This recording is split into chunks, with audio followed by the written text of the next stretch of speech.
మన Varahi sales grand festive celebrations ప్రతి 10,000 రూపాయల కొనుగోలుపై ఒక బంగారు నాణెం ఉచితం. ఈ ఆఫర్ జనవరి 15 వరకు మాత్రమే. ఒకసారి మీరు అంటే ఇది ఏ నీడ్ కోసం వెళ్ళారో నాకు తెలియదు.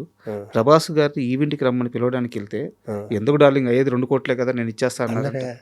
చూసా ఇలాంటి వ్యక్తులు బోలంత మంది ఉన్నారు. ఏ సందర్భం సార్ అది? ఇదే ఓల్డేజ్ హోమ్కి. ఓల్డేజ్ హోము ఇన్ని మంచి పనులు చేస్తున్నావు కదా శివాజీ. ఓల్డేజ్ హోమ్ ఎందుకంటే గోల్డేజ్ హోమ్ అని పెట్టి మా ఎస్వి కృష్ణారెడ్డి గారు నా చాలా ఇష్టం, మా ఇద్దరు రిలేషన్. ఆయన కూడా తీసుకొచ్చి ఆయన దీంట్లోకి తీసుకొచ్చి ఆయన వైస్ ప్రెసిడెంట్ చేసి నేను ఆయన కూడా ఇబ్బంది పెట్టాను దీంట్లో. అంటే ఏ సందర్భంలో అడిగారు మీరు ఈవెంట్కి రమ్మని? చిరంజీవి గారిని వెళ్ళి వచ్చేసాక చిరంజీవి గారి డాలస్ లో ప్రోగ్రామ్ చేసాం. ఓకే, ఒక 30 మంది ఆర్టిస్టులు తీసుకెళ్ళి నేను ప్రెసిడెంట్గా ఉండగా చేసి వచ్చాక ఇంకో ప్రోగ్రామ్ వాళ్ళు వెంటనే ఇంకో ప్రోగ్రామ్ దేనికి వేరే వాళ్ళు లండన్లోనే ఎక్కడ ఒప్పుకున్నారు. ఎవరు ఒప్పుకుంటే ప్రభాస్ గారు వస్తే మేము తెస్తామండి ఒక ప్రోగ్రామ్ కోటి ఇలా. నాకు మహేష్ బాబు గారు అసలు ఒప్పుకోడు కదా, ఆయనతో కూడా ఒప్పించాను. వెంటనే ఈయన ఎందుకు ఆ డబ్బులు ఇచ్చేస్తాను డార్లింగ్ 2 కోట్లు. ఇంతసేపు డిస్కషన్ కూడా లేదు, ఎలాగైనా ఒకటే ముక్క. ఇదిగో ఈ ప్రోగ్రామ్ చేశాను, చిరంజీవి గారిని పట్టుకుని మీరు వస్తే ఎంత వస్తుంది ఎందుకు నేను ఇస్తాను కదా, మంచి పనే కదా మీరు చేసేది అని అన్నీ పోగొట్టేసుకున్నాం తెలుసా. ఈ కూలికి పోయి అసోసియేషన్లోను ఈ పట్టి ఓల్డేజ్ హోమ్ వచ్చేసేది. ఏమి ఆఫీస్ కూడా అలాగే ఉంది, ఏ మార్పు లేదు, అన్నీ అయ్యాయి, అవుతాయి. పాజిటివ్గా ఉందో ఎందుకవ్వు సార్ కదా.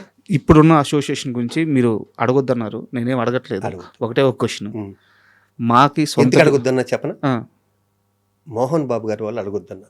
ఆయన నన్ను విపరీతంగా నమ్మి నన్ను సెక్రటరీని చేశాడు. నేను ఎంత కష్టపడ్డానో మోహన్ బాబు గారు చూశారు. మోహన్ బాబు గారు ఎలా ఫండ్ తీసుకొచ్చాడో కొట్టారు నేను చూశాను కదా.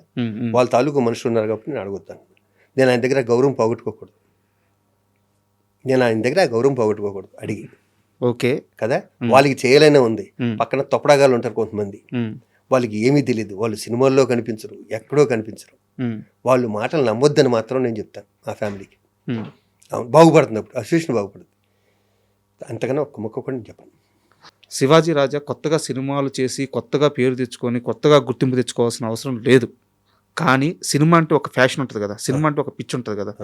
ఇప్పుడున్న పరిస్థితుల్లో ఈ అవకాశం నాకు వస్తే బాగుండేది, ఈ డైరెక్టర్ని కలద్దామా, వీళ్ళని అడుగుదామా, ఇలాంటి ఆలోచనలు ఏమన్నా వస్తున్నాయా? మీ దాకా వచ్చిన సినిమాలు చేసుకుంటే చాలు అనుకుంటున్నారు? రాత్రి వంశీ గారికి సన్మానం జరిగింది సార్, పెద్ద వంశీ గారికి. నన్ను పిలిచారు.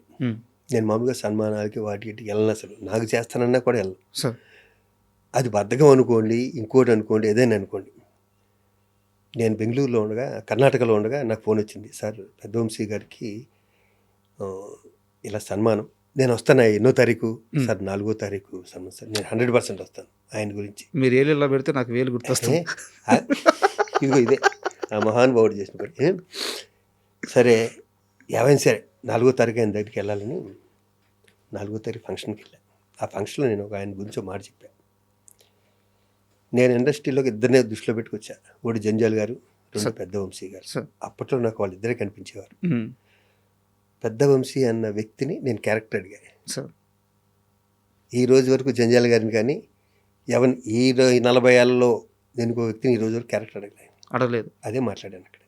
అందుకని చెప్పాను, ఈ రోజు వరకు మీరు ఇందాక అన్నారు వాళ్ళకి ఫోన్ చేసి వీళ్ళు ఫోన్, నాకు అవసరమే లేదు, నాకు వచ్చింది చేస్తా కదా. నాకు రాని దానికోసం నేను ఆఫీసులకి వెళ్ళి వాళ్ళకి ఫోన్లు చేసి వేరే వాడి క్యారెక్టర్ కొట్టేసి ఆడు మనల్ని తిట్టుకుని, ఇది నా కెరీర్లో లేదు, ఇంతకు ముందు లేదు, దీని తర్వాత కూడా రాదు. నా దగ్గరికి వచ్చిన క్యారెక్టర్ 100% సాటిస్ఫై చేయడానికి డైరెక్ట్ ట్రై చేస్తాను. నాకు ఉన్నంతలో ఎంతవరకు నేను ఇవ్వగలను అంతవరకు ఇస్తాను, టైంకి వెళ్తా, ఇంతే చేస్తా. ఇంతకుముందు అదే చేశాను, దీని తర్వాత కూడా అది.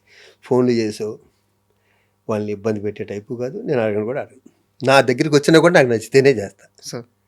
ఇది గర్వంతో అంటలే, నా మీద నాకున్న కాన్ఫిడెన్స్తో అంట. నేను చచ్చిపోయే వరకు ఆర్టిస్ట్గానే ఉంటా, ఇది షూర్. ఇది సూపర్. అండ్ ఇంటర్వ్యూ ముగిసింది సార్. నాకున్న అతి తక్కువ అనుభవంలో నేను ఏమన్నా తెలిసి తెలియక మిమ్మల్ని ఇబ్బంది పెట్టుంటే మరోలా తీసుకోవద్దు. అండ్ మీ సమయం మాకు వెచ్చించినందుకు, మమ్మల్ని నమ్మి ఇంటర్వ్యూ ఇచ్చినందుకు చాలా ధన్యవాదాలు సార్. Thank you sir.